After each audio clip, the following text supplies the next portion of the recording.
ఓ ఆ, పదండి పదండి. ఏమైంది శంకర్ బాబు? అంతా నిలబడిపోయారు కదా, ఇంటికి వెళ్ళిపోవడానికి. షో అయిపోయినట్టుంది. ఇక్కడంతా నీ కోసమే ఎదురు చూస్తున్నారు కదా, నువ్వు వచ్చావని లేచా. నా కోసం ఎదురు చూస్తున్నా. ఇప్పుడు నువ్వు శంకర్.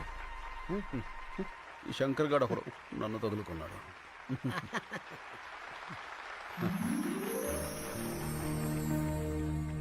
అందరికీ నమస్కారం. మనమందరం ఇక్కడ మీట్ అవ్వడానికి కారణం ఒక వ్యక్తి, పేరు శంకర్.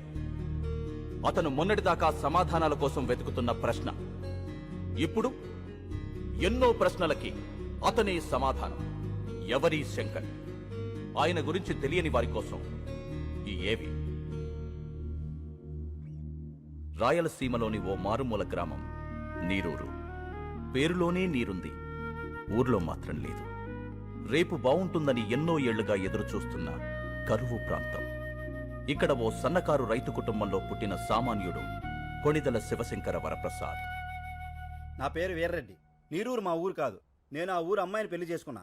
ఆ ఊరు పంచాయతీలో మొట్టమొదటిసారిగా శంకర్ గారిని చూశాను. సరే, భూములు అమ్ముకోకూడదు అనేది మీ ఊరు కట్టుబాటే. కట్టంగా ఇచ్చిన పొలాలు కూడా అమ్ముకోకూడదు అంటున్నారే మా పిల్లలు. మీ ఊరు కల్లుడు కావడం మేము చేసిన తప్ప ఏంది? ఇప్పటికే ఆ కార్పొరేట్ కంపెనీ వాడు ఈ చుట్టుపక్కల ఉన్న 200 గ్రామాల్లో పొలాలన్నీ తీసేసుకున్నాడు. అందుకే ఈ ఊళ్ళో ఒక గుప్పెడ మట్టి కూడా వాళ్ళకి పోవడానికి వీలేదు. నీకు డబ్బే అవసరం అనుకుంటే ఇంకో రైతు కమ్మప్పా, వ్యవసాయం బతుకుద్ది. అంతేగాని ఆ కార్పొరేట్ కంపెనీ వాడికి వద్దప్పా, చచ్చిపోద్ది. రైతు బియ్యం లేక చేస్తా ఉంటే భూములు ఎడుకుంటాడయ్యా స్వామి. అయినా పనికిరాని భూమి ఎవడుకుంటే ఏంది? మాకు కావాల్సింది డబ్బు. అది కాదప్పా. నానా చూడండి, చెల్లని నోట్లుంటాయి కానీ చెల్లని భూములుండవు. ఇప్పుడు అవసరానికి అమ్ముకుంటారు. రేపు ఇదే నేల మీ కళ్ల ముందు కోట్లు పలుకుతుంటే అయ్యో అనవసరంగా అమ్మేసుకున్నామని బాధపడతారు. భూమిని మించిన భీమా లేదు. ఆ దస్తావేజులు చాలు మీరు మీ కుటుంబం గుండె మీద చేయి వేసుకుని ధైర్యంగా బతకటానికి. నిజమే, సాగుంటే నువ్వు చెప్పినట్టే చెయ్యొచ్చు. కానీ ఏది ఇక్కడ నీళ్లేవే. సాగులేదని భూమిని అమ్ముకుంటే సాకలేదని అమ్మని అమ్ముకున్నట్టే. అందరూ వ్యవసాయం చేయలేక చచ్చిపోతూ ఉంటే మీ ఊర్లో ఏంటయ్యా వ్యవసాయం వ్యవసాయం అని పడిచేస్తున్నారు? అవసరమా? వ్యవసాయం వ్యాపారం కాదు, బాధ్యత. రాజు పాలించడం, రైతు పండించడం బాధ్యతని మన వేదాల్లోనే ఉంది. అయినా ఇక్కడ నీళ్లేవని ఎవరన్నారు? నేను హైడ్రాలజీ చదివాను. ఈ నేల కింద జలుంది. అది ఎట్టించి ఎటుతుందో తెలుసుకోగలిగితే ఈ జిల్లాలో ఉన్న చేలన్నిటికీ ఇక్కడి నుంచే నీళ్లు అందివచ్చు. 6 నెలల సంధి ఇదే కదా చెప్తుంటా. ఆశలు కూడా పడలేక అలిసిపోతున్నావప్పా. పోనీ నా మాట వింటారా? నేను ప్రొఫెసర్ని. శంకర్తో పాటు వచ్చిన వీళ్ళిద్దరూ కూడా నా స్టూడెంట్సే. ఇది మీ ఊరి శాటిలైట్ పిక్చర్. ఇదంతా ఈ భూమి అడుగు భాగం. ఇక్కడ తెల్లగా ఉంది చూసారా, వాగు, గొప్ప జలనిధి. అందుకే ఈ ఊరు నీరూరైంది. ఆ కార్పొరేట్ కంపెనీ వాళ్ళకు అవసరమైంది. నిజానికి వాళ్ళకు కావాల్సింది మీ పొలాలు కాదు, ఈ భూమి కిందున్న జలాలు. సరే, ఆ వాగు ఎటెళ్తుంది, ఎంత లోతుంది, పైకి రావడానికి ఎంత ఈలుంది, ఇవన్నీ తెలిసేదాకా కంపెనీ వాళ్ళు ఉంటారా? వాళ్ళు వేరే ఊరు ఎత్తుకుంటే పోతే మా గతి ఏంది అంట, కాదు ఏంది అంట. నాకు కొంచెం టైం ఇవ్వండి. ఆ వాటర్ సోర్స్ గురించి తప్పకుండా తెలుసుకుంటాను. సరే, మీ బాధ ఏదో మీరు పడండి. అంతవరకు మా పిల్లల్ని ఏడనే వాళ్ళ పుట్టింట్లో ఇడిచి వెళ్తాం. మీరు నీరు చూపించాక అప్పుడు వచ్చి తీసుకెళ్తాంలే. రండయ్యా రండి. తొందరపడకండి. అప్పేదో నీరు మీరు పథకం పెడతానంటున్నాడుగా, అప్పుడు వద్దుగానే. మీకేం కాదమ్మా, నన్ను నమ్మండి.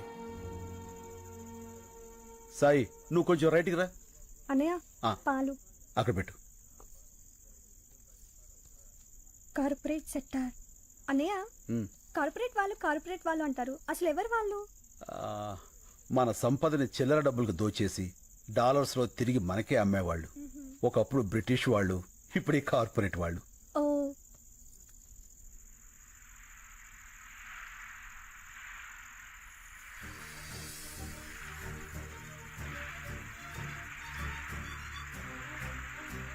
అమ్మా హరిత, అన్నయ్య. ఇట్రా. ఏంటన్నయ్య? ఇదొకసారి విను. నీళ్ళు.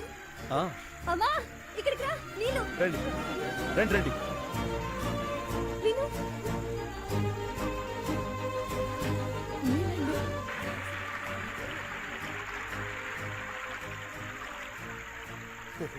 ఆ చైన్ ఎవరిది? మన భూపతనాయుడిది.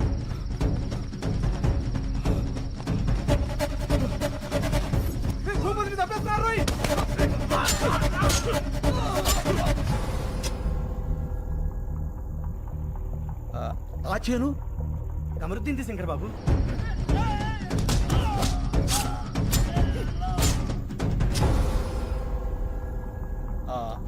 అది నర్సిరెడ్డిది.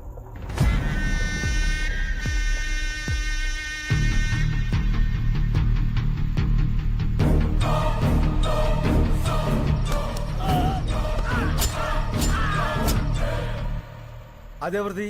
అది మందే అప్ప. శంకరన్న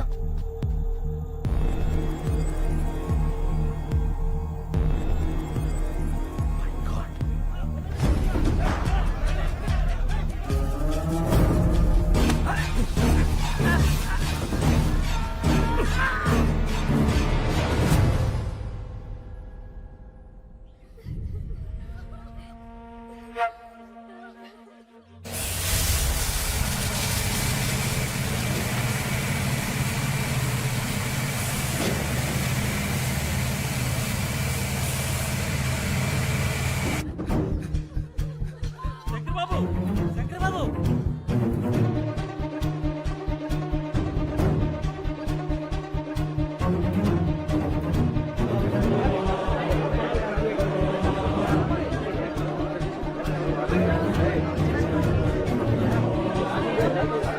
ఏం జరుగుతుంది ఇక్కడ? గేట్ చేయండి. ఎవరు మీరంతా? ఆ మాట అడగాల్సింది మేము. ఎవరు మీరంతా? మా భూములో మీ పనేంటి? కంపెనీ నుంచి మీకు ఏమైనా డబ్బులు రావాలా? రిజిస్ట్రేషన్ అప్పుడే బ్యాలెన్స్ క్లియర్ చేశారే, 3 నెలల తర్వాత వచ్చి మామంటారేంటి? డబ్బులేంటి, రిజిస్ట్రేషన్స్ ఏంటి? ఏం మాట్లాడుతున్నారు? మా భూములు మేము ఎవరికి అమ్మలేదు. జస్ట్ మినిట్ రాంబాబు, ఈ పొలాలకు సంబంధించిన డాక్యుమెంట్స్ జిరాక్స్ తీసుకురా.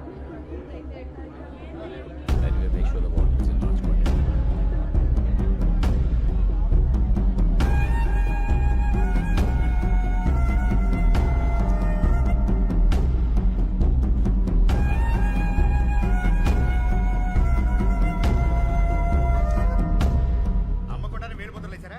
ఇవిగో రిజిస్ట్రేషన్ జిరాక్స్ కాపీస్.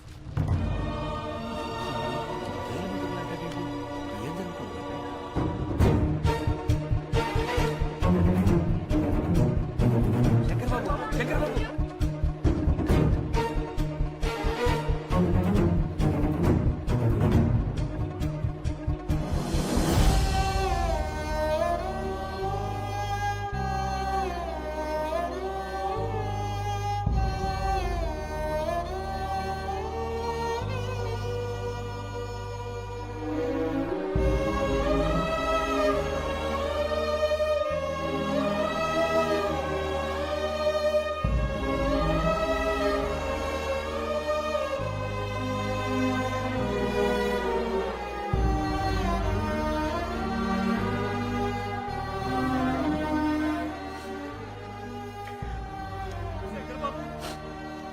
మీ ప్రొఫెసర్ స్నేహితులు కూడా మనల్ని మోసం చేశారు.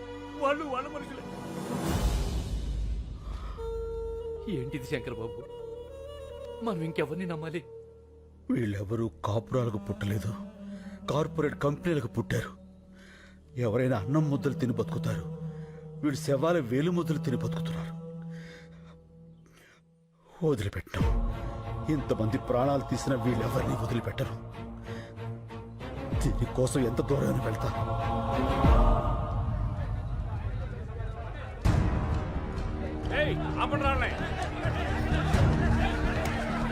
ఏంటండి ఇది? మేము రౌడీలం కాదండి, రైతులం. మా ప్రాబ్లంని కలెక్టర్ గారికి చెప్పుకోనివ్వండి. సార్ సార్ సార్, ఒక్క నిమిషం ప్లీజ్, మా కోసం. ఒకళ్ళు రండి. వదలండి సార్. మేమంతా నీరు రైతులం. ఆ మల్టీనేషనల్ కంపెనీ వాళ్ళు వచ్చి మా ఊళ్ళో చదువుకున్న వాళ్ళ కనిపిస్తున్నాం. ఇది లంచ్ అవరం తెలీదా? ఈ లంచ్ అవర్లు మనకిచ్చిందే రైతులు సార్. అందులో ఒక్క నిమిషం వాళ్ళ కోసం ఇవ్వలేరా? ఓకే ఓకే, మీ ప్రాబ్లమ్స్ అన్ని ఓ పేపర్ మీద రాసి అందరి సిగ్నేచర్స్ తీసుకుని ఆఫీసులు ఇచ్చేయండి. నేను వచ్చి చూస్తాను. సార్ ఎంత అవుతారు నీకు? ఒక ఊరి వాళ్ళం సార్. ఇప్పుడు హైదరాబాద్ లోనో వైజాగ్ లోనో మంచి లైఫ్ ఉందంటే వెళ్ళిపోతావు కదా. మార్చుకుంటే మారిపోయే ఊరు, దానికోసం లైఫ్ ఏదో పాటు చేసుకుంటావు పో. సార్, మనం అమ్మ దగ్గర ఉండకపోవచ్చు, కానీ అమ్మ కడుపుని మించిన అడ్రస్ ప్రూఫ్ మరొకటి లేదు. ఊరు కూడా అంతే సార్. తల్లి గర్భం మారదు. ఇప్పుడు ఏం కావాలి? మా ఊరు మాకు కావాలి, మా చెవులు మాకు కావాలి. ఆ కార్పొరేట్ కంపెనీ వాళ్ళు మనుషులు చంపి మరీ వేలు ముద్దలు తీసుకున్నారు. వాళ్ళే చంపారంటే సాక్ష్యం ఏంటి? మా నాన్న శవం. మా నాన్న SSLC చదివాడు సార్. దానికి సంబంధించిన సర్టిఫికెట్లు ఇవి. వేలు ముద్ర వేయాల్సిన అవసరం ఆయనకేంటి? ఇంతకన్నా సాక్ష్యం ఏం కావాలి సార్? చూడు, నిన్ను ఆ కార్పొరేట్ అగ్రవాల్ దగ్గరికి తీసుకెళ్తాను, చెక్కిస్తారు, సెటిల్ అయిపో. అన్నం తినేవాడు ఎవడు ఇలా మాట్లాడ్డు. గడ్డి తినాలన్న రైతు కావాలి సార్. చంపేస్తా. చెల్లిలా తోడబుట్టిందా నీలాగే ఊరికి పుట్టిందా? నాలిక్కి నరం లేకపోయినా మాటకు సంస్కారం ఉండాలి, నేర్చుకో. కాకి కాలనే పట్టుకుంటావా? నీలాంటి రైతుల్ని రెచ్చగొట్టడం, పుచ్చగించడం రెండు తెరికే. అలా సార్, ఏంట్రా అది? అవి అవి మా నాన్న ఒరిజినల్ సర్టిఫికెట్స్ రా. మనిషిని చంపేశారు, చదువులు కూడా చంపేస్తారా? పాపరా. అందుకే ఈ రోజుల్లో జిరాక్స్ బతుకులు బతకాలి. ఒరిజినల్ గా ఉంటే ఇలాగే కాలిపోతాం. పోలీసు వాళ్ళ కుక్కలకు కూడా మేము విలువిస్తావురా. కానీ నువ్వు ఆ కార్పొరేట్ కంపెనీల కాపల కుక్కవి. ఆ యూనిఫామ్ తీసేసి వెళ్ళి వాళ్ళ యూరియస్ క్లీన్ చేయి.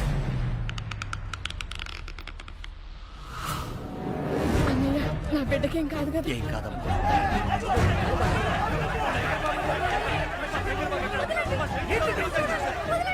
బాబు, నా కొడుకు చికిత్స ఈ కాలు పట్టుకుంటాను.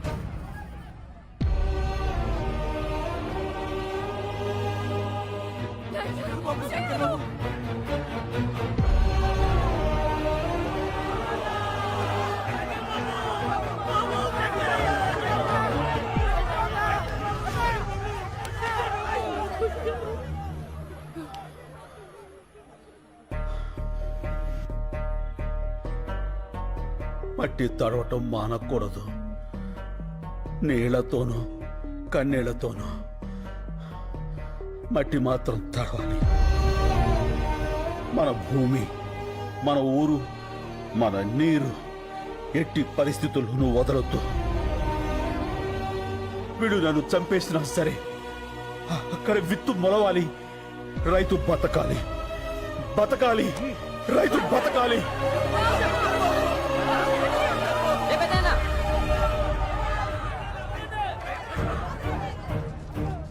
చూడండి, ఆ ఎదలకు ఏడుపు వినపడదు. అది వినిపించడానికి మీడియా ఉంది. అదంటే చిన్న ఛానల్, ఎవరికి తెలియదు. పెద్ద పెద్ద ఛానల్స్ ఉన్నాయి, పెద్ద పెద్ద న్యూస్ పేపర్లు ఉన్నాయి. నెంబర్లు ఇస్తాను, వాళ్ళ కాంటాక్ట్లోకి వెళ్ళండి. లేదంటే శంకర్ని చంపేస్తాను. ఆ నెంబర్లు ఇవ్వయ్యా. దినప్రభా. నమస్కారం అండి, నేను నీరూరు రైతులు మాట్లాడుతున్నాము. చెప్పండి, ఏమైనా జరిగిందా? మా శంకరాన్ని అన్యాయంగా అరెస్ట్ చేశారండి. ఈ రోజుల్లో మాక్సిమం అరెస్టులన్నీ అన్యాయంగానే జరుగుతున్నాయి. ఏదన్నా ఇంట్రెస్టింగ్ న్యూస్ ఉంటే చెప్పండి. ఇంట్రెస్టింగ్ అంటే ఏంటండి? జనానికి కావాల్సినవి. రైతు సమస్యలు జనానికి అక్కర్లేదా అండి? ఎవరికి కావాలయ్యా? సమస్య కూడా స్పైసీగా ఉండాలి. మంత్రి గారి ఇంటి మీద రాళ్ళేయండి, గంటకోసారి టెలికాస్ట్ అవుద్ది. రైతులందరూ కలిసి రైలు తగలబెట్టండి, 10 నిమిషాలకోసారి టెలికాస్ట్ అవుద్ది. రైతులకు అలాంటివి రావే. మీకు ఏదొచ్చో అది చెయ్యండి అయ్యా. అయ్యా, లాకప్లో శంకర్ని ఏ క్షణంలో అయినా చంపేయచ్చు. అదే కానీ జరిగితే ఫస్ట్ మాకే చెప్పండి. మీకు ఏ రేంజ్లో పబ్లిసిటీ ఇస్తామో చూడండి. మనం భూముల్ని కాపాడుకోవాలి, శంకర్ బాబుని కాపాడుకోవాలి. అది జరగాలంటే మన ఊరికి జరిగిన అన్యాయం దేశమంతా తెలియాలి. అన్ని టీవీల్ని, పత్రికల వాళ్ళని మన ఊరికి రప్పించాలి. భూమిని నమ్మిన వాడి ఏడుపు భూమంతా వినపడాలి. అది జరగాలంటే మనం అనుకున్నదే చేయాలి. వాళ్ళ దృష్టిలో రైతు చేతకాని వాడే కావచ్చు, కానీ చేవ తెచ్చిన వాడు మాత్రం కాదు. ఆ రోజు వాళ్ళు తీసుకున్న నిర్ణయం మాస్ సూసైడ్, ఆత్మహత్యలు. నా పేరు రాజు, డిటీవీ రిపోర్టర్ని. ఆ సంఘటన రికార్డ్ చేసింది నేనే. ఆ రాత్రి వాళ్ళు వచ్చి బాటిలింగ్ కంపెనీ ఏరియాకి నన్ను తీసుకెళ్లారు. ఏమండి, వద్దండి, ఇది కరెక్ట్ కాదండి. మీకు దండం పెడతా, నా మాట వినండి. మా మతంలో ప్రాణం తీయటం, ప్రాణాలు తీసుకోవటం రెండు పాపమే, కానీ తప్పదు. మా ఊరి గురించి చావు తప్ప ఏదీ చెప్పదు. ఈ నీళ్లలో మా నెత్తురు కలుపుతున్నాం. ఫ్యాక్టరీనే మొదలైతే మీరు తాగేది రంగు నీళ్లు కాదు, ఆ రక్తపు నీళ్లు. మా శంకరాన్ని విడిపించండి, మా భూముల్ని మాకిప్పించండి. మా కన్నీళ్లను కూల్ డ్రింక్ లాగా మే ఫ్యాక్టరీని ఆపించండి. ఇది మా చివరి కోరిక. కోత కోసి రైతుకు సహాయం చేసి కొడవలి పీక కోసి సహాయం చేస్తుంది.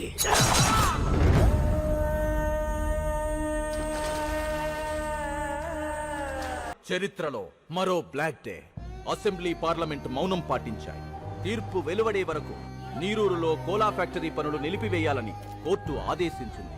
జరిగిన పరిణామాల మీద నివేదిక తయారు చేసే బాధ్యత కృష్ణమూర్తి కమిటీకి అప్పగించింది. శంకర్ని విడుదల చేసింది. చనిపోయిన గ్రామస్తులు 6గురికి ప్రభుత్వం ప్రకటించిన 25 లక్షల ఎక్స్గ్రేషియాని గ్రామస్తులు తిరస్కరించారు. ఆ ఊరంతా కలిసి ఒక నిర్ణయం తీసుకుంది. కేసు తేలే వరకు మగవాళ్ళెవ్వరూ ఆ ఊరిలో ఉండకూడదని. నీరూరు తరపున కోర్టులో పోరాడే బాధ్యతని శ్రీ శంకర్ గారికి అప్పచెప్పింది. కేసు నడిపించడానికి కావలసిన ఆర్థిక వనరులు శంకర్కి సమకూర్చడానికి రాష్ట్రాలు దాటి, దేశాలు దాటి కూలి పనులకు మగాళ్లంతా వెళ్లి హైదరాబాదులోనే ఉంటూ హైకోర్టులో పోరాడుతున్నాడు. ఇది జరిగి 3 ఏళ్లైంది. లక్షల కోట్ల నల్ల డబ్బున్న ఒక మల్టీనేషనల్ కంపెనీతో వేల రూపాయలు చూడని రైతు పోరాటం ఇంకా జరుగుతూనే ఉంది. ఇప్పుడు ఆ నీరూరు యువకులు ఎక్కడున్నారో ఎలా ఉన్నారో చూద్దాం. శంకరన్న బాగున్నావా? నేను రహీంని. చెన్నై రైల్వే స్టేషన్లో కంపార్ట్మెంట్లు క్లీన్ చేస్తున్నానన్నా. తొందరగా కేసు గెలిపించన్నా. మన ఊరు వచ్చి వ్యవసాయం చేయాలని చాలా ఆశగా ఉందన్నా. శంకరన్న బాగున్నావా? నేను ఇక్కడే వైన్ షాప్ లో పనిచేస్తున్నా ముంబై. ఇక్కడ అస్సలు మర్యాద లేదన్నా. కుక్కలా చూస్తున్నారు. నా వదిలే అన్నా, మనమే గెలుస్తాం కదా. అందరిని అడిగానని చెప్పన్నా. మా అమ్మకి అప్పుడప్పుడు ఫోన్ చేసి మాట్లాడుతుండన్నా. నువ్వు మాట్లాడితే తనకు ధైర్యంగా ఉంటుంది. అన్న నేను గోవిందప్ప కొడుకుని. ఇక్కడ డ్రైనేజీలు క్లీన్ చేస్తున్నా. మట్టి తీసుకుని చేతులతో కుళ్ళి కడుగుతుంటే ఏడుపు వస్తుందన్న. ఊరొచ్చేయాలని ఉంది. తొందరగా కేసు గెలిపించన్నా. ఇది 4 లక్షల రూపాయల చెక్. ఇవి కేవలం డబ్బులు కావు. ఇలా ఎక్కడెక్కడో బ్రతుకుతున్న వాళ్ళందరూ కలిసి సంపాదించిన కన్నీళ్లు, వాళ్ళు పంపిన ఆశలు మా క్లబ్ ద్వారా కలెక్ట్ చేసి ఇప్పుడు శ్రీ శంకర్ గారికి అందజేస్తున్నాం. ఒక మాట, ఒక ఊళ్ళో మగాళ్ళందరూ అమ్మా నాన్నల్ని, భార్యా బిడ్డల్ని, అక్కా చెల్లెల్ని అందరినీ వదిలేసి ఎక్కడో బతుకుతున్నారంటే శంకర్ ఉన్నాడన్న ధైర్యం, ఆ మనిషి మీద వాళ్లకున్న నమ్మకం. Mister Shankar please. ఆ కాగితాలు మీకు ఎప్పటికీ రావని చెప్పమన్నా మా అన్న. మీ డబ్బు మీరు తీసుకోండి. Hello sir,